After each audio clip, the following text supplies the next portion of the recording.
Rhythm and repetition in interior design.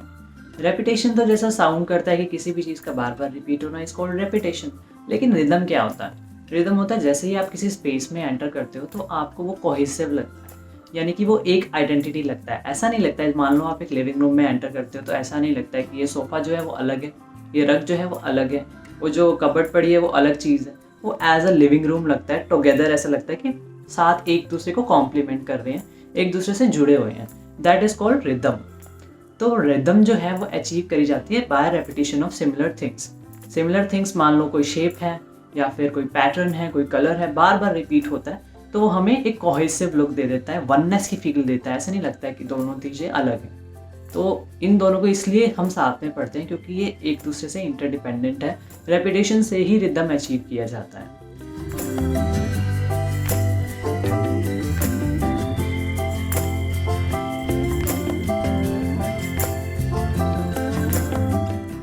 So guys, जो पहला तरीका है जिससे हम रेपिटेशन अचीव कर सकते हैं वो है रेपिटेशन ऑफ सिमिलर कलर। मतलब कि मान लो मेरी जो बैक की वॉल है वो एक्सेंट वॉल है और वो ऑरेंज कलर की है, तो मैं क्या करूँगा, मुझे एक सामने कबर्ड दिख रही है तो मैं उसमें एक नीश क्रिएट करूँगा जो ऑरेंज कलर का है। फिर मैं रग जो है उसमें कुछ ना कुछ ऑरेंज पैटर्न ले लूँगा या ऑरेंज कलर ले लूँगा। हो सकता है 2-3 जगह में एक ही टाइप की चीज़ें एक ही कलर में यूज़ करूँ, अलग अलग टाइप की चीज़ें। तो वो क्या है, मेरी आई को मूवमेंट देगी। जैसे मैंने कोई ऑरेंज चीज़ देखी, उसके बाद मेरी दूसरी ऑरेंज चीज़ पे ध्यान जाएगा, फिर मेरा तीसरी ऑरेंज चीज़ पे ध्यान जाएगा। तो मेरे को सबकॉन्शियसली लगेगा कि एक ही आइडेंटिटी है, मतलब एक दूसरे से इंटरकनेक्टेड है। ऐसा नहीं है कि वो चीज़ अलग है और ये चीज़ अलग है। तो हो गई ना रिदम क्रिएट। इसीलिए रेपिटेशन का यूज़ किया जाता है रिदम क्रिएट करने के लिए।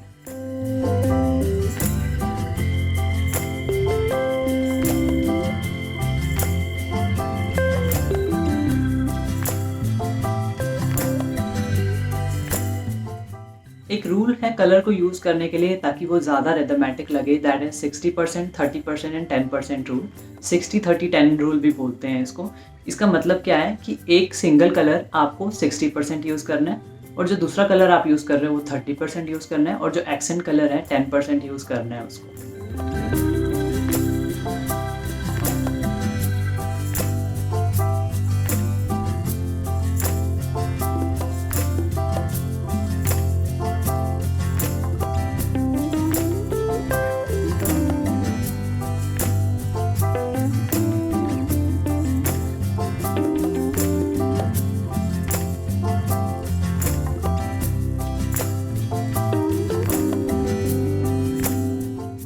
अगला तरीका है जिससे हम रिदम अचीव कर सकते हैं इज रेपिटेशन ऑफ पैटर्न।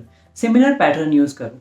मैं मान लेता हूँ मेरे पास एक रग है जिसमें शेवरॉन पैटर्न बना हुआ है, तो मैं चाहता हूँ कि वो इस रूम में लगे कि ये इसी का पार्ट है। तो मैं क्या करूँगा, हो सकता है मैं पिलो कवर में शेवरॉन पैटर्न ले लूँ, हो सकता है मैं अपने वॉल पे एक पेंटिंग ऐसी कर दूँ जिसमें शेवरॉन का यूज़ हो, आर्ट पीस ऐसा यूज़ कर लूँ जिसमें एनीथिंग, बस उसको रिपीट करना है। लेकिन इसका मतलब ये नहीं है कि बिल्कुल सेम चीज़ रिपीट कर देनी है। स्केल उसका अलग अलग हो, उसका स्टाइल अलग अलग हो, लेकिन उसका पैटर्न जो है वो सिमिलर हो। ऐसे ही कोई भी चीज़ जो सिमिलर हो, एक चीज़ सिमिलर हो, वो रिदम क्रिएट कर देती है। लेकिन अगर आपने बिल्कुल डिट्टो यूज़ कर ली ना दूसरी जगह, मान लो जैसे वॉल पे स्केल है शेवरॉन का, उसी टाइप का बिल्कुल सेम आपने पिलो कवर में भी यूज़ कर लिया, तो वो मोनोटोनस हो जाता है, वो अच्छा नहीं लगता है।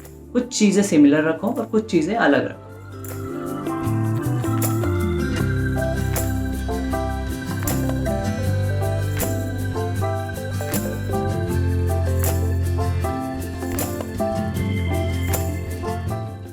अगला तरीका जिसको आप स्केल एंड प्रोपोर्शन में यूज़ कर सकते हो वो है यूज़ करो सिमिलर साइजेस। मतलब आसपास के साइज यूज़ करो। अगेन बिल्कुल डिट्टो साइज मत यूज़ करो, जहाँ जितना साइज है उतना ही होना चाहिए, ऐसा नहीं। डिट्टो नहीं, लेकिन सिमिलर साइजेस यूज़ करो। मान लो मेरे को एक बुक शेल्फ में डिज़ाइनिंग करनी है, बुक शेल्फ को अच्छे से दिखाना है, तो मैं क्या करूँगा, कुछ बुक्स जो हैं वो मैं 12 इंचज़ की ले ली, कुछ 15 इंचज़ की ले ली, कुछ 14 इंचज़ की ले ली, कुछ अप डाउन करते गया और कुछ अलग करते गया, तो इससे रिदम क्रिएट हो जाती है।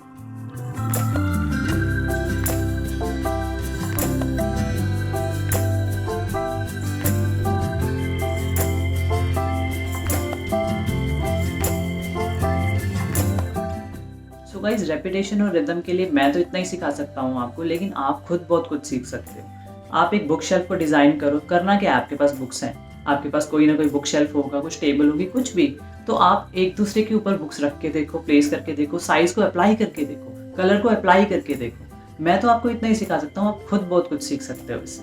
तो गाइज़ इतना ही आज के लिए, अगली वीडियो में मिलते हैं फिर। Till then bye bye.